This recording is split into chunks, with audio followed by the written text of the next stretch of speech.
All right, guys, so we are going to go ahead and do applications of Pythagorean theorem in geometry. So looking at number one, we're still using the Pythagorean theorem, which remember that is a squared plus b squared is equal to c squared. Okay, and if I look, we're using an isosceles triangle. Okay, remember one thing is that you cannot use the Pythagorean theorem on anything except for a right triangle. Okay, so if they're giving me an isosceles triangle, I'm going to have to do something to this isosceles triangle in order to make a right triangle, because once again, I can only use the Pythagorean theorem with a right triangle. Now, looking at example A, they want me to find the height of this isosceles triangle. And when they are talking about the height, what they really are talking about is the distance between P and going straight down to the middle all the way to Q and R, okay?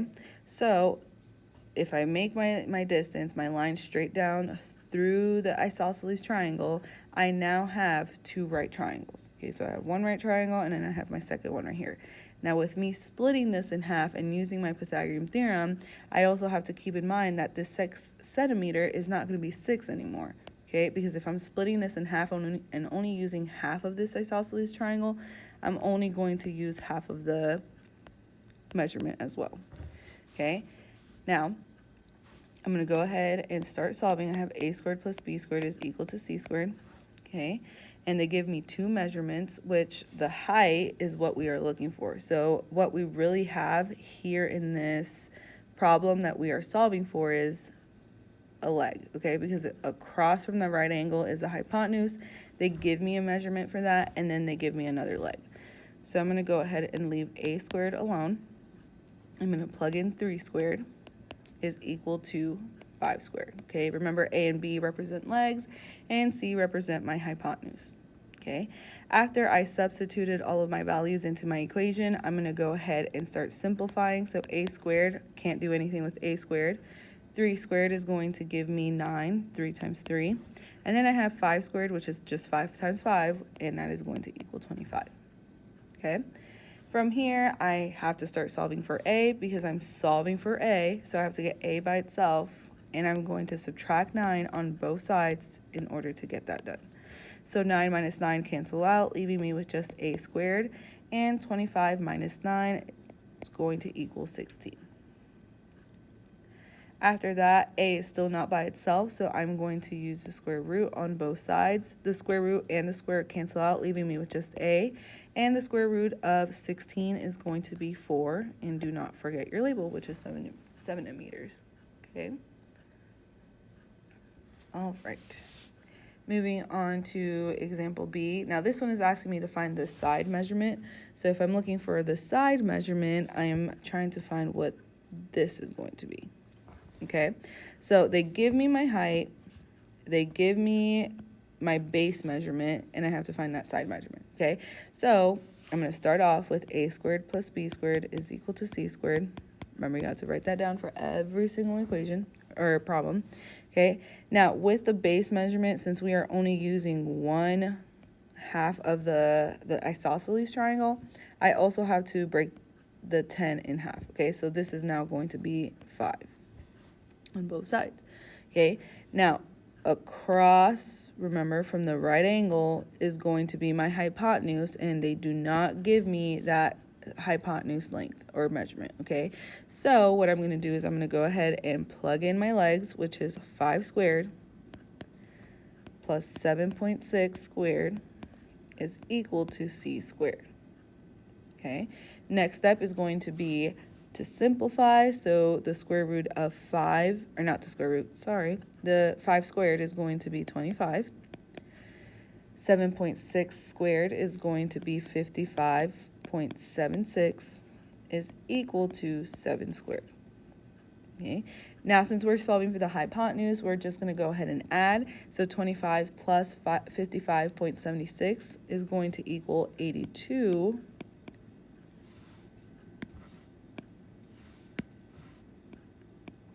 0.76 equals c squared, and that very last step is just going to be me square rooting on both sides.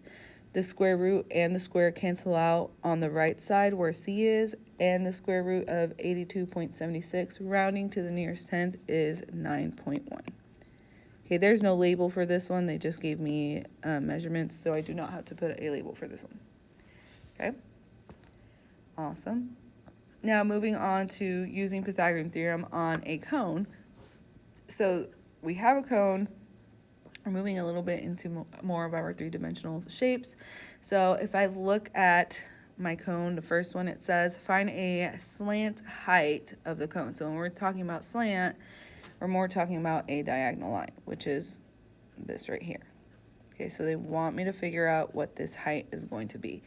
Now, with a cone, if you look very carefully at the kind of the line segments that they've made for us, you can kind of see that this makes up a right triangle for us, okay? And they give us the radius and they give us the height of this cone, which are going to represent actually our legs, because if we look at these two line segments, which is our height and the radius, they make a right angle. And across from that right angle is our hypotenuse, which we do not know.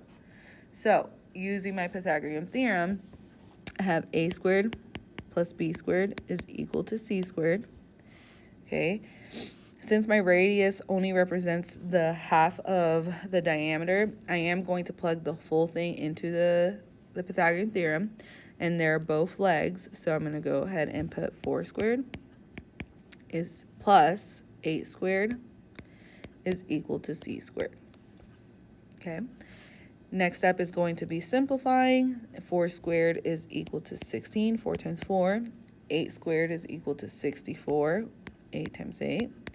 And c squared we're solving for, so we do not know that measurement, and I'm just going to go ahead and bring that down.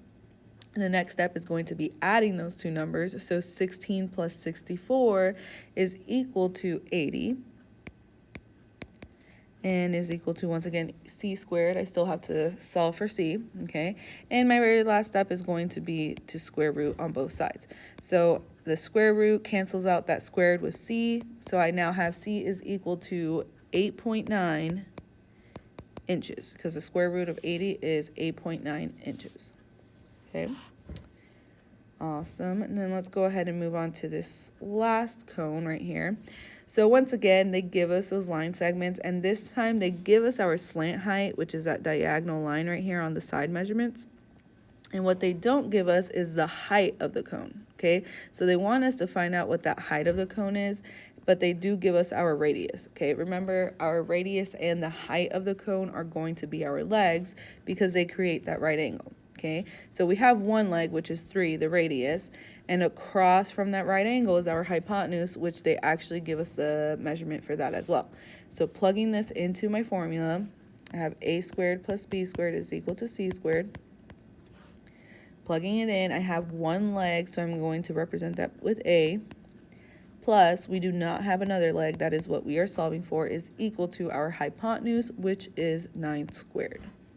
Okay, moving on to simplifying, I'm going to simplify all of my squares. So 3 squared is equal to 9, 3 times 3, plus b squared. We don't have anything to do there, so I'm going to go ahead and drop that down. And then I have 9 squared, 9 times 9, which is equal to 81. Okay, next step is to finally get b squared by itself. So I'm going to subtract 9 on both sides to get rid of it on the left side of that equal sign. 9 minus 9 cancels out or gives me 0. So that leaves me with b squared by itself on the left side of the equal sign. And then 81 minus 9 is equal to 72. Okay. B squared is still not by itself, so I'm going to square root on both sides to get rid of that squared. And I now have b by itself. And the square root of 72 rounding to the nearest 10 is 8.5. Awesome. So the main thing with these geometrical shapes, the 3D shapes, is we're trying to find a right triangle within the three-dimensional shape, okay? All right, moving on to pyramids, okay? So this one, with a square pyramid, you're gonna see that our base is a square, okay? And we're going to actually treat these almost like the same thing as we did with the isosceles triangles, except it's a little bit different, okay? Now, this first example, it's asking me to find the height, okay? When I'm looking at the height, what I'm really looking at is what the height is going straight down the middle, okay? It's a little weird to kind of see it within this pyramid, but what we're really looking at is if I were to pull a pole straight down, like think of a tent, straight down the middle, I'm looking for that height of that pyramid, okay? Now, if I'm looking for the height of the pyramid, we know once again that that is going to be a leg. So I'm going to go ahead and put A there. And then we have another leg right here because this is going to create our right triangle, okay? So within that, I need to figure out what my other leg is going to be. Now, if I look at the base of this pyramid, they give me that the base is 6 centimeters. But if I look very carefully, if I'm using that right triangle, I'm not using that full measurement. I'm only, once again, using half of that, okay? So I'm going to split the 6 centimeters in half and only use 3 centimeters, okay? And that slant height that I have right here is going to be 12 centimeters. They give me that height, okay, the slant height. So what I'm going to do now is I'm going to go ahead and represent. I know that this is one of my legs. I'm missing one of the legs because the height is always going to be the leg. And my slant height, which is the side measurements of this pyramid, is my hypotenuse, which is 12 centimeters. Okay, so going into my problem, I have a squared plus b squared is equal to c squared. Okay, my leg, I'm missing one of them, which is a squared. Okay, I have another one, which is 3 squared is equal to my hypotenuse, which is 12 squared. Okay, moving on, I am going to use a squared is plus, then I have 3 squared. So if I look at 3 squared, that is going to be 3 times 3, which is equal to 9. And then I have 12 squared, which is 144. Okay.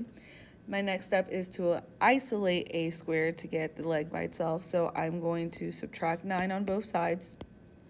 9 minus 9 cancels out, leaving me with just a squared is equal to 144 minus 9, and that's going to give me 135. My last step is going to be square rooting, so I'm going to go ahead and square root on both sides. So I have a is equal to 11, and I'm rounding to the nearest hundreds this time, 6.2, sorry. 11.62 centimeters. All right, awesome. Moving on. So once again, for this one, they want me to figure out what the slant height is, okay? So I'm trying to figure out what that side measurement is going to be. Okay, you can kind of see it. It's a little hard, but remember, slant height, hypotenuse, height of the pyramid is going to be your legs, and then the base is going to be your legs as well, okay? So looking at my right angle, I see that I have a right angle right here.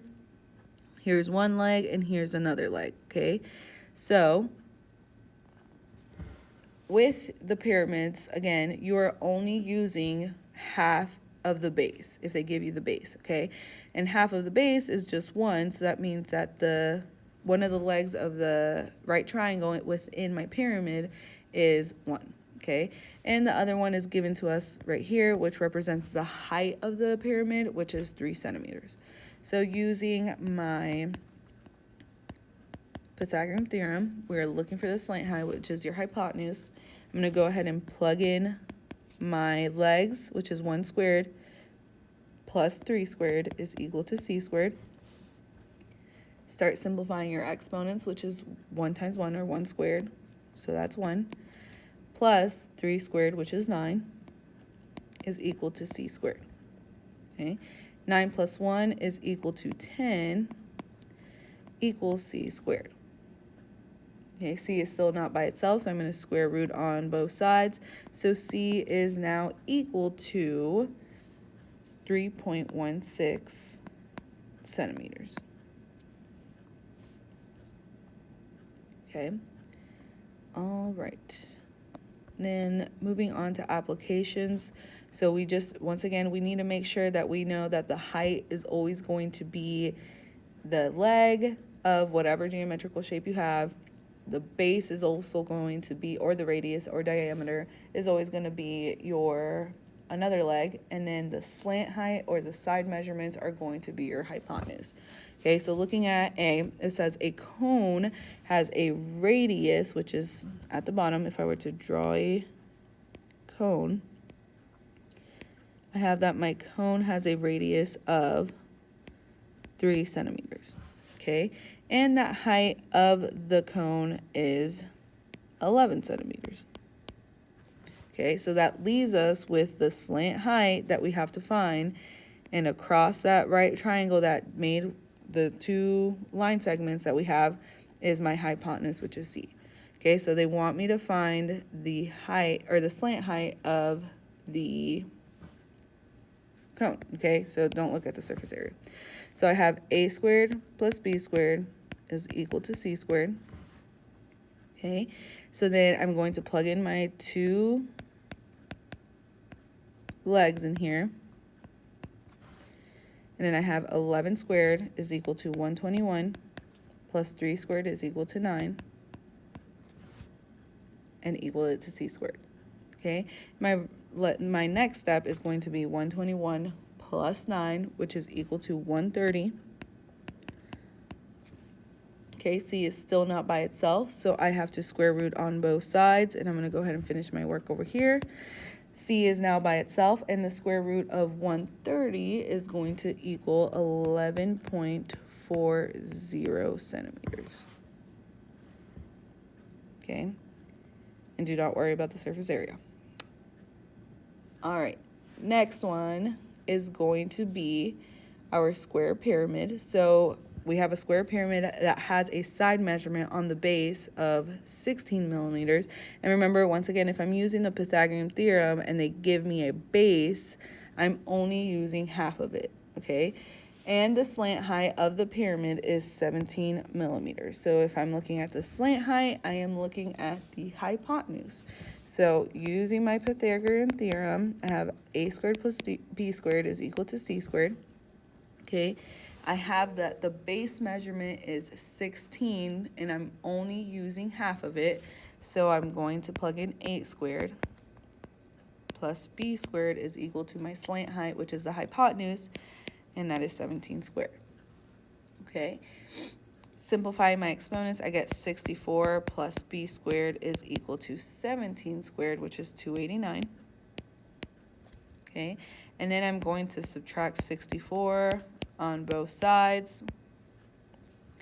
Okay, I now have B squared is equal to 289 minus 164, or 64, which is going to equal 225. I'm going to square root on both sides to get B by itself. So B is now equal to 15. Now remember, what we just found with B is our height of that pyramid, okay? So it also asks us to find the volume of that pyramid. And remember, our formula for volume with a pyramid is 1/3 times S squared times H, which is our side and height, okay? Now we know that our base, okay, is S, so I'm gonna go ahead and plug in 1/3 times 16 squared, okay? And then we just found out what our height is, so I'm going to go ahead and plug in 15 as well, okay? When I go ahead and multiply all of that through, that is going to give me a total of 1,280 millimeters cubed. And don't forget, when we are using volume, we are changing that to a cube. Okay, and moving on to that very last one, an isosceles triangle. I'm going to draw my isosceles triangle. Okay, has a base of 24 inches, and my base is at the bottom. Okay, and a side measurement of 25 inches. Okay, what is the height of the triangle? So we can't use the Pythagorean theorem with an isosceles triangle. So what I'm going to do is, since they want me to figure out what the height is of this isosceles triangle, is split it in half. If I split the triangle in half, I also have to split the base in half, and half of 24 is going to be 12. So I now have 12 as a leg, okay? Because remember, that makes up my right triangle, and across that right triangle is my hypotenuse, which is given to me, which is 25. So plugging this into my formula, my theorem, I have a squared plus b squared is equal to c squared. The base is a leg, so I'm going to go ahead and plug that in. So I have 12 squared plus, if I look, my other leg, remember, is a height, or that segment that makes our right angle. So I don't have a measurement for that, so I'm not going to plug in anything for that as well. Okay, and the very next step is just plugging in my hypotenuse, which is my slant height of 25. Simplifying, I have 12 squared, which is 144, plus b squared is equal to 625. Okay, moving on, I have to get b by itself, b squared, so I'm going to subtract 144 on both sides. 144 minus 144 cancel out, leaving me with just b squared on the left side is equal to 625 minus 144, which is equal to 481. Okay, and my very last step is to square root on both sides. So the square root of b squared is just b, and the square root of 481 is going to be 21.93 inches. Okay, so make sure you are keeping up with your equations and your formulas. If you have any questions, make sure to email us. Other than that, you can go back through this if you need more help. Okay, see you guys later.